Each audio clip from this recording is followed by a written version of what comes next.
respect, I'm Gary Hansen. I live up in Whitefish, which is 15 miles north of Kalispell, for those not familiar with the area. Actually, one of those endangered species. I was born in Whitefish, and there are not many few of us left that were actually born in that community. Changed a lot over the decades. It's a great pleasure for me to have been invited to come and make the presentation for you this morning. I've got about 3 hours worth of material to cram into 45 minutes, and so I'm going to try to move along as fast as I can. And I would request that if you have any questions, let's save it till after I'm done, and that way we can all see the program, and then we can deal with questions if we have time.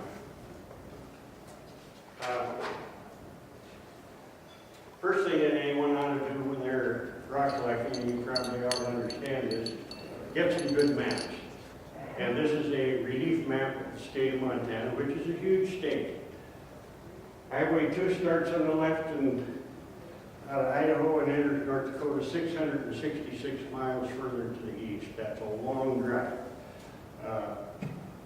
Pennsylvania, New York, all the New England states, and about 6 Rhode Islands thrown in for good measure, and you equal the size of Montana. You can't get lost here. This map, relief map, shows you the diversity of the various parts of Montana. This is part of what is termed the Great Plains, starts actually down in Mexico, runs up into Canada. Not all of the Great Plains in Montana are flat. But you can see there is a great diversity. Lewis and Clark came up the Missouri River, down through here, across the pass over in somewhere in here into Idaho, and then back into Montana. And they thought the first range of mountains they got to, they were done, but they were just getting started. Next map is a generalized geology map. This shows the age of the formations, the landforms, older to the west, younger to the east, and a bit later you'll see why the younger ones are over on the east. The exception from old to young, west to east, is this dark colored rock down here is about 4 billion plus years old. It's some of the oldest rocks it is the oldest rock in North America, and perhaps amongst the oldest rocks on the planet Earth that we've found. 4 billion plus. The red represents igneous rocks, and we're going to be paying a lot of attention to those igneous rocks as we proceed. You can find stuff from one end of Montana to the other. I'm going to back up a map here. Up in this area you can find the silver copper sulfide deposits. There's 24, at minimum 24 identified bodies of ore that are mineable. It may be the largest silver repository in the world. South of Troy, there is a mine that Sarco initially opened a number of years back. They mined a few million ounces of silver per year and many, many hundreds of millions of pounds of copper out of that mine. It's still operating, permitting processes on several other mines in the area. The other major exclusive mine in Montana is the palladium platinum mine down south of Big Timber in the Beartooth Mountains. And it is the only, or the largest platinum palladium mine in the state, or in the United States. It also has the second largest deposit of nickel in that area. Most of the rest of what we'll talk about are more directly related to the volcanics that we see on this map. Butte, the richest hill on earth, speaks for itself. There's another ore body to the southwest of Butte, 15-20 miles has been identified. There's another one to the northeast and a second one to the northeast of Butte. So we're not done mining copper Butte style. in Montana yet, and the associated minerals that go with it.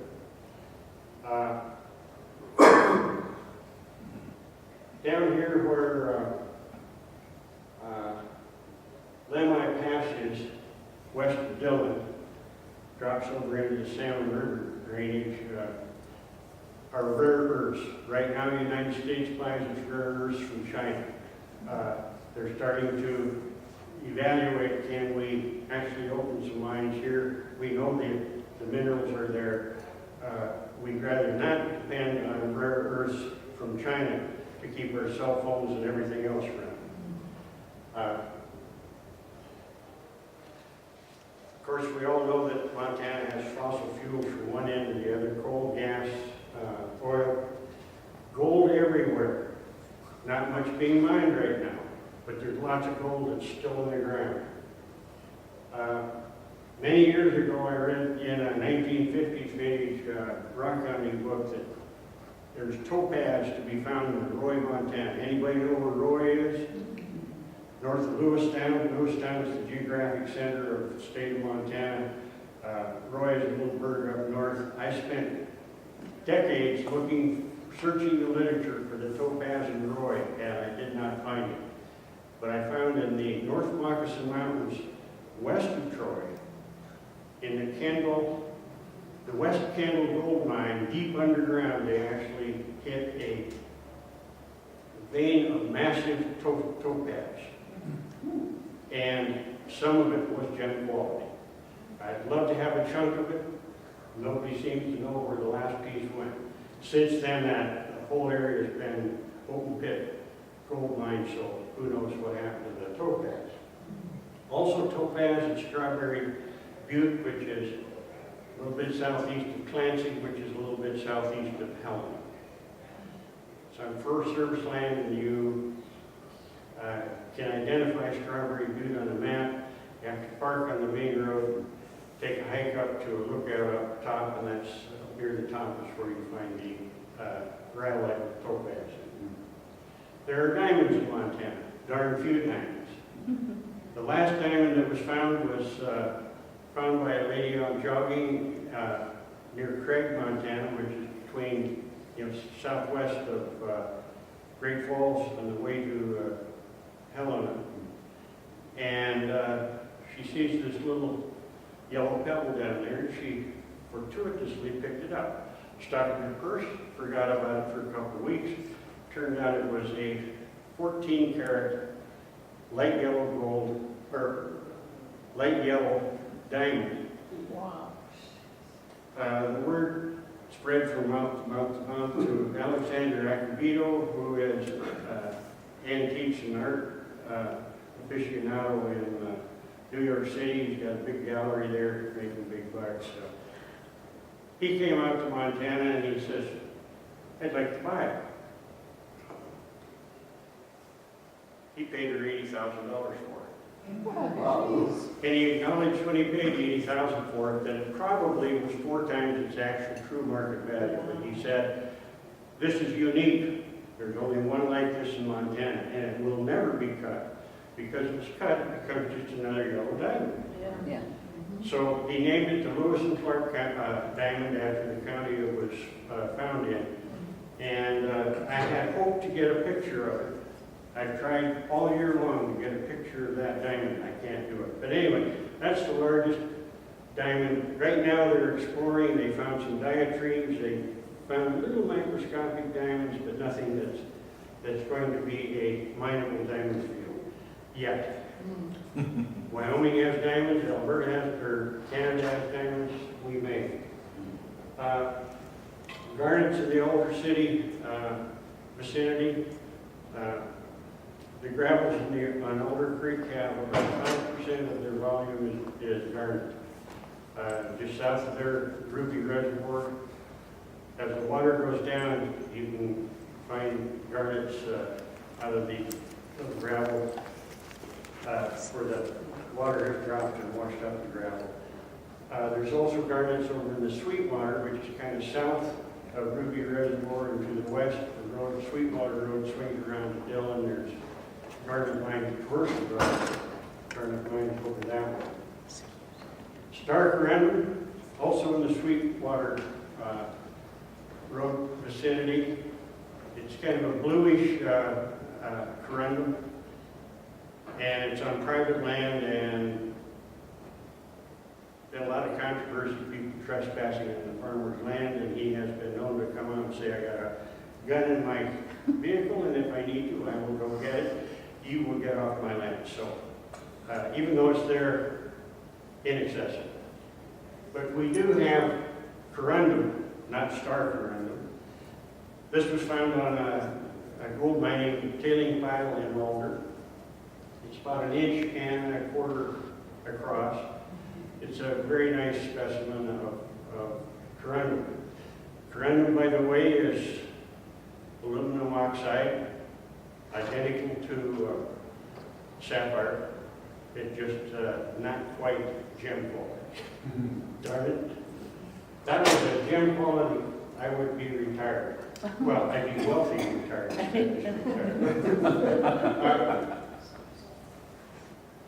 This is a rutilated quartz crystal, about 1.5 inches tall, from Mason, Montana. It's a beautiful specimen. Now you may say that quartz is not really a gemstone, but I've seen faceted pieces of quartz that are spectacular. So let's not rule common old quartz out. This is a belt sedimentary rock found on the Flathead River, about this tall.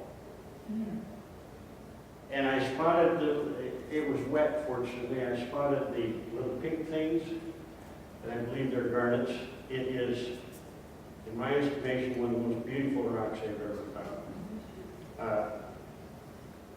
Most everyone in the room is old enough to remember Lynn Anderson's song from 1972, I Never Promised You a Rose Garden. I told my wife, I promised you a rose garden. Here it is. Because to me, it looks like a rose garden. Yes. This rock is chalcedony, found on the Flathead River.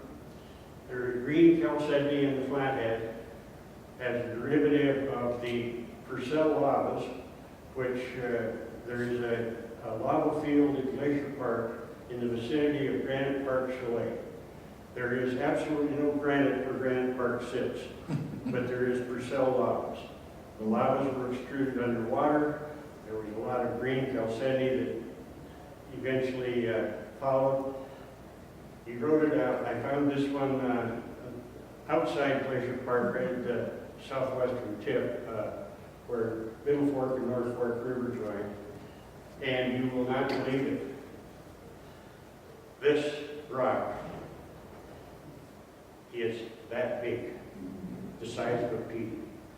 I was fortunate in figuring out how to take a picture of it. Absolutely astounding, in my view, to have a rock that's 1/4 inch in diameter that exhibits this kind of detail. So you can find, may not be gem quality, but boy, I'll tell you, it's worth picking up. North Fork, there is some coal fields, North Fork of the Flathead, north of Columbia Falls, and you can find amber in that coal.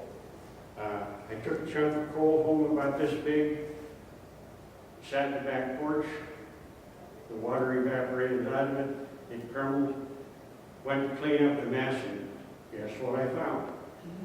This piece of amber, the larger piece of amber is 1/8 of an inch in diameter. So you're not going to be able to make much jewelry out of it, but it is nice. Comes from the Madison River west of Bozeman, Madison blue agate. A lot of people knew where this Madison blue agate was, but they weren't telling folks, and I found out someday, I'm sure. Actually, there's a bridge across the Madison River on whatever highway if you head from Bozeman to Norris. You can, on the east side of the river, you can, or east-southeast side, you can take a little road off that goes down the river a ways. There's a campground down there and fishing access and so on. The road terminates when you get to the Madison River section of the Lee Metcalf Wilderness area. And you're down there on the flat by the river, really steep bank goes up 500, 600, 700 feet. And then there's kind of a plateau up on top. You get up on the plateau. Now, you're not supposed to collect stuff in the wilderness areas. Because of the owner is the property who's just to the east of Lee Metcalf, Ted Turner. And so what does Ted Turner do? He's got a arrow straight barbed wire fence, 5 wires, going just right down there. It signs every couple hundred feet, says no trespass. Thanks, Ted. I can't guarantee this, but I have zoomed in on that property with on Google. And this is the boundary of the Metcalf wilderness area. And as near as I can tell, Ted Turner's fence goes like this. And I found this in the triangle. It's probably on Ted Turner's land, but it's not in the no trespassing area. So anyway, if you want to do some climbing, you want to, Fed shouldn't get you because you're not in the wilderness, and Ted won't get you because you're not on the other side of this fence. Anyway,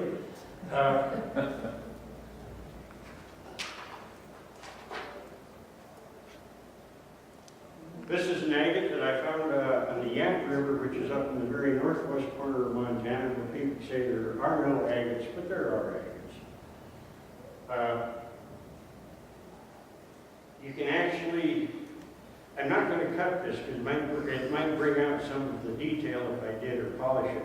It's got a natural polish, but if you look at it, it almost looks like water flowing over moss. This little agate was found in the Flathead River gravels here in Flathead Valley. Now, you can find agates of assorted nature in the Flathead River, other than the green chalcedony, but they are extremely rare. I've been fortunate to find half a dozen or more because I spent a lot of time looking. To me, it's therapy. Don't take Prozac, I go to the river for an hour. Before I go on to the next one,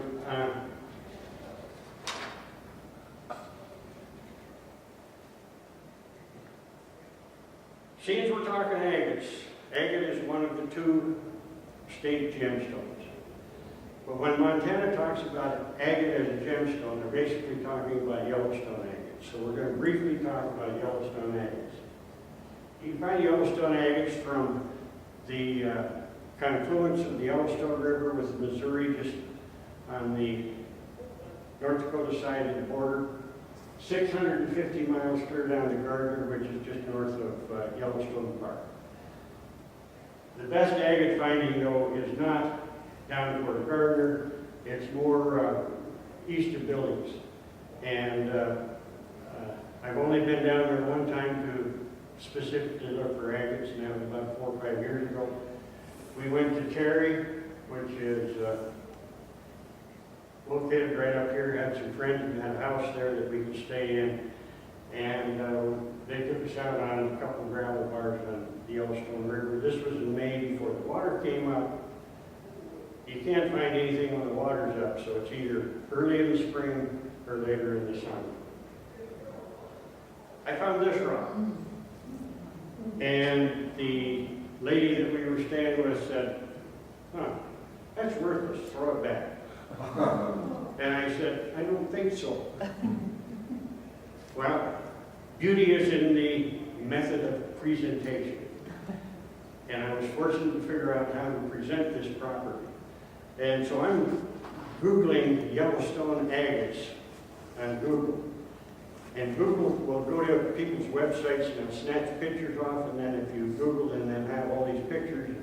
So you go through pictures of agates from all the people who posted something on the internet.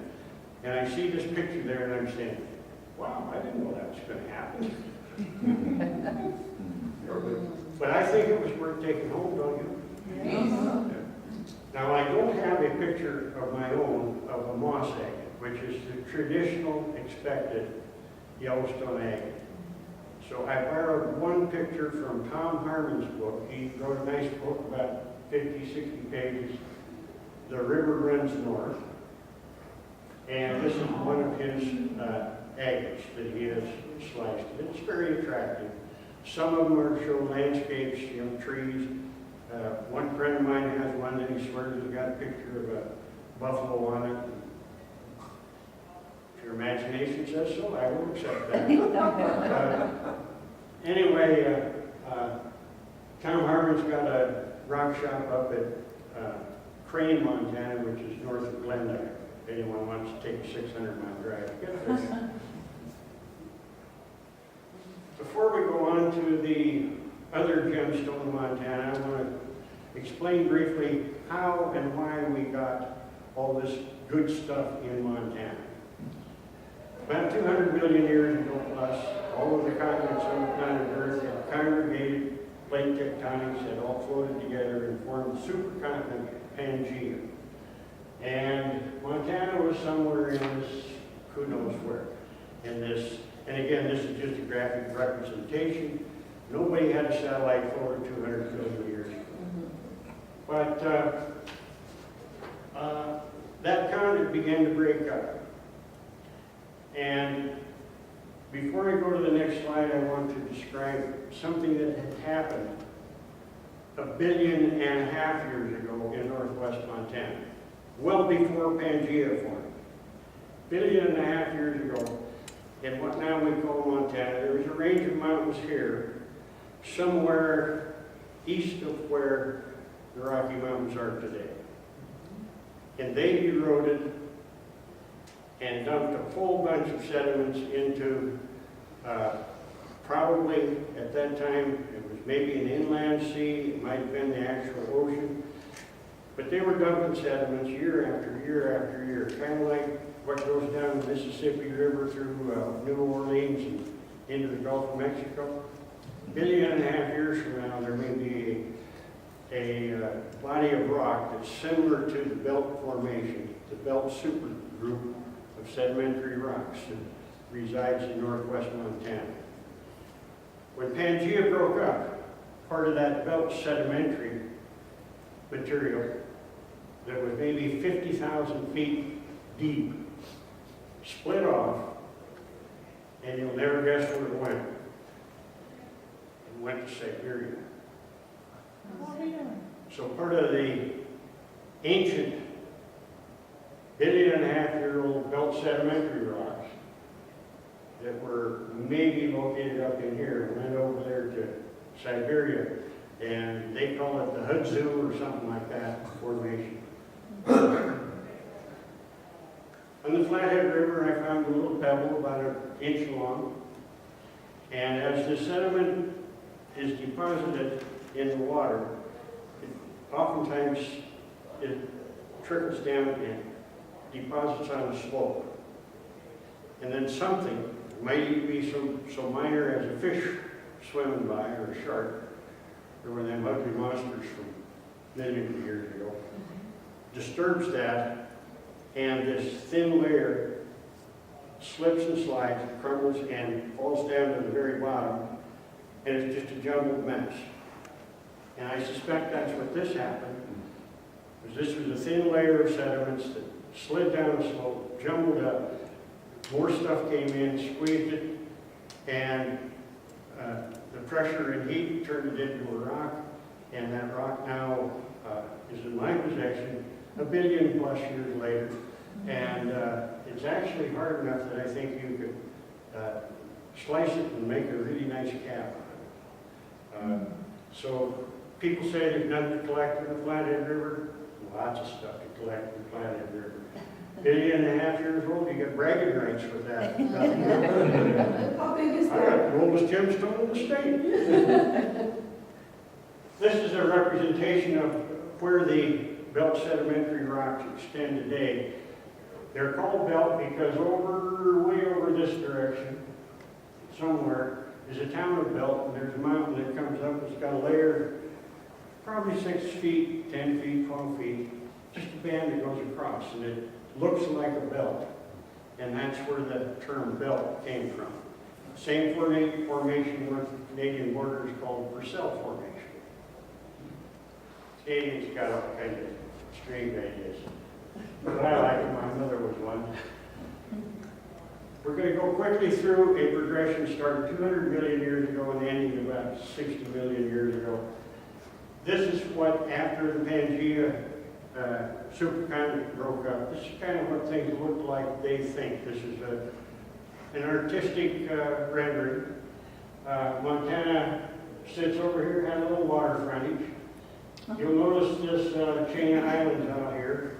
We're going to pay attention to that chain of islands. 210 million years ago, and then we jumped to 170 million years ago. Western Montana is kind of like Puget Sound today, maybe. Eastern Montana is an inland sea. Well, it's a seaway extension, and that's where they get a lot of the fossils you can find over there. Southeast of Lewistown is a Lagerstätten, which is a fish fossil that has the whole broad range of all the organisms that were contemporary to the fish fossil. I mean, it's a wonderful scientific place. You'll notice the island chains have moved a little closer to the continent. As the 30 million's passed, Montana's changed again. The eastern Montana's dried up. Chain of islands has moved a little closer. Another bunch of millions of years go by, and we find a second seaway runs from what now is the Gulf of Mexico to the Arctic. Eastern Montana is underwater, giving us more of that nice sandstone and mudstone and whatnot. It's got fossils in it. 60 million years ago, the island chains have all accreted to the continent. Montana's on dry land, no ocean frontage any longer. But you will notice down here, we've got kind of an indentation in what now is the state of Oregon. And that's going to have important consequences that we'll see in a bit later. Now, why are these island chains moving in toward the ocean? Plate tectonics. The Farallon plate, I may not pronounce it quite right, come in. Whether we're moving that way or they're moving this way or both, who knows? But they came in and it slipped under the North American plate. And as it slipped, it did not slip under the plate uniformly, which we'll point out in the next set of graphics. James Sears, who's a professor down at University of Montana in Missoula, put this next series together. It's easier to understand in some ways. We have an island arc, and again, this is representational, we don't know exactly where they were. The little yellow dots are all volcanoes. As time goes by, the island arc comes in closer to the continent shore, and you see the beginnings of an indentation here. And 130 million years ago, that indentation actually encroached clear into what is now Central Oregon. And 85 million years ago, moving further east, that indentation seems to have somebody in mind. I'm going to punch him in the nose. Have you ever looked at the profile of a map of western Montana? The border of the western Montana is a face with a nose and a chin. Well, that indentation's going to be a sucker punch right to the nose. And here it comes. Getting closer, and boom, there we are. And look where all these volcanoes are. Western border of Montana right down here, and they're right, a whole nest of volcanoes right in Montana. Now, why did that indentation? Why did this part of the subducting plate move faster than either to the north or the south? And some theorists or people who study these things say it's because the North American plate was thinner And because it was thinner, there was less pressure on the subducting plate, so it moved faster. Makes good sense. But I'm really glad that it did, because all those volcanoes that came into Montana left us the volcanic materials and all the stuff that comes out of it. Zooming in a bit closer, see it go right in, kind of a line right, a little bit east-northeast from where it impacted the state. And then this is what we got. Another map that shows the volcanic. Idaho, batholith here, Boulder batholith in the Butte, Helena area. These are the Bears Paw Mountains up just south of Havre. And there's nothing much volcanic in the eastern third of the state. Why? It's because as the subducting plate moved in, gravity pulled it down. And as it got deep enough, the volcanic activity generated by that subducting plate stopped. And by the time we got half to 2/3 of the way across the state of Montana with the subducting plate, it had sank low enough into the Earth's mantle that no more volcanic, and that's why we don't find anything over here. You can find volcanic materials up here, but they're brought down from Saskatchewan and Manitoba by the ice in the ice ages. They're on the surface, they're not formations. We have the Great Falls tectonic zone, which may be representative of that thin-skinned North American plate that caused the subducting plate to move faster and get to Montana. Sapphires. Sapphire locations, and you'll see they all fall fairly close to this Great Falls tectonic plate. David Baker, Earth scientist, made a little map that says, well, let's see how these line up. Guess what? They line up about the same angle as those volcanoes did on the earlier graph. Richard Berg, who's the retired curator of the Mineral Museum in Butte, put this map together, and it basically shows the same, but puts it in relation to the community, or the cities, towns nearby. Rock Creek, Dry Cottonwood Creek, Lowland Creek, Missouri River, and Yellowstone. Richard Berg has also found sapphires in the Butte area, which I'll address briefly, but not very many.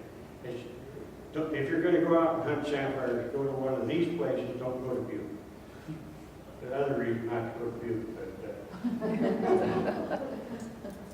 I had a friend whose wife grew up in Butte. He says, what do you call a man from Butte who's wearing a suit? Or what do you say to a man from Butte who's wearing a suit? Will the defendant please rise? Anyway, Richard Berg put together a map that shows 63 locations across Montana where people have said, I found sapphires here. Of the 63, I can remember well, but not that well. 22 of them are known to have sapphire, confirmed. Rock Creek, Dry Cottonwood Creek, Lowland Creek, Butte, Missouri River, Yellowstone, they are amongst those 22.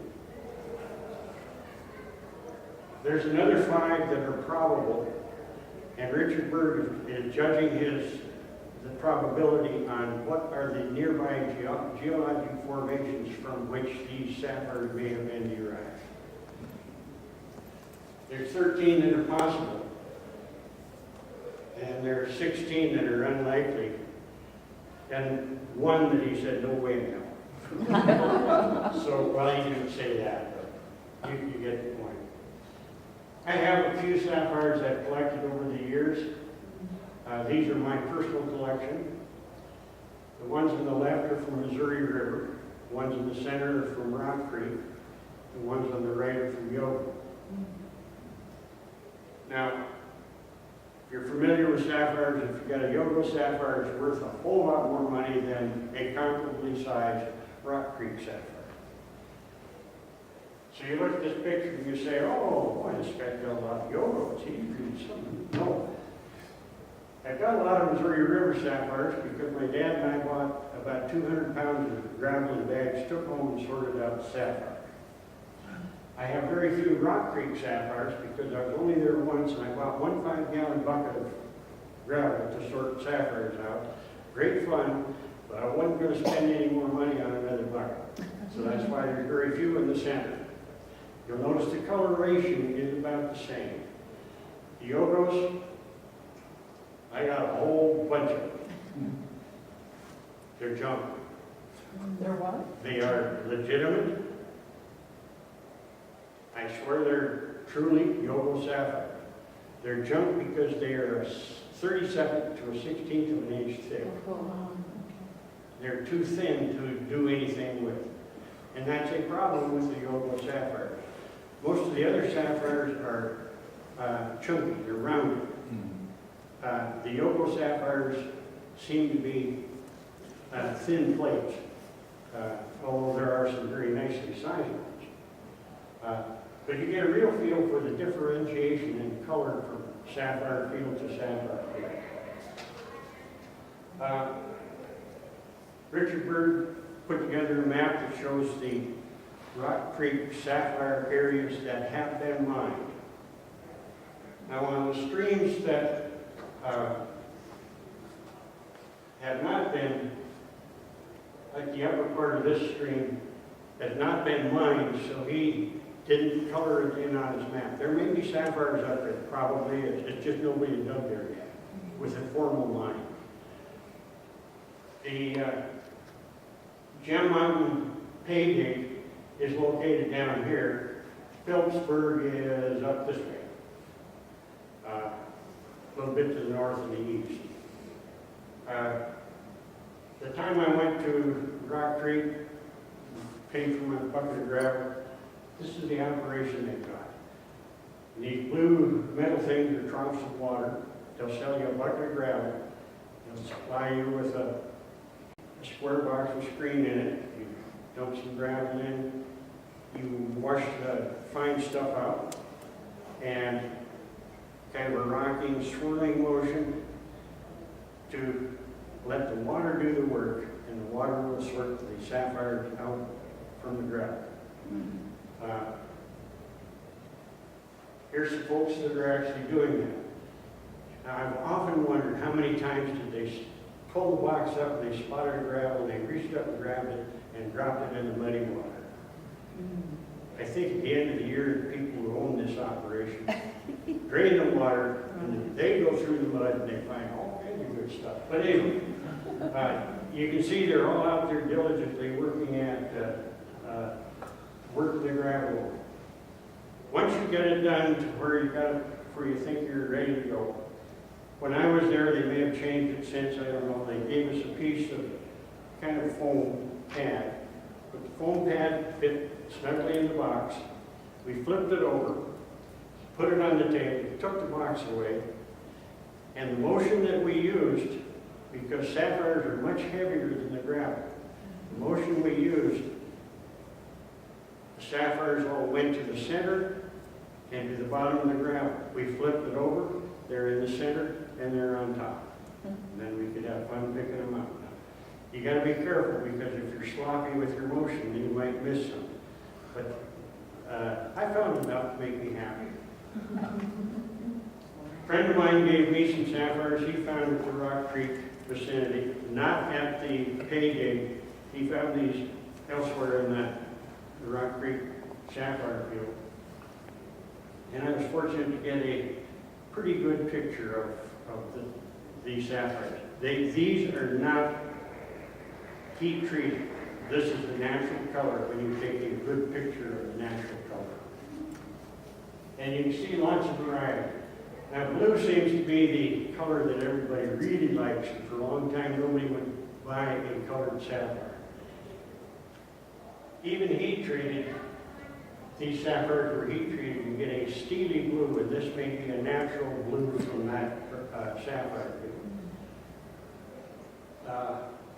Next we see the Butte area. Richard Berg and an associate dug some pits, and randomly they were looking at, they heard sapphires could be found in Butte. Dug some pits, they found some.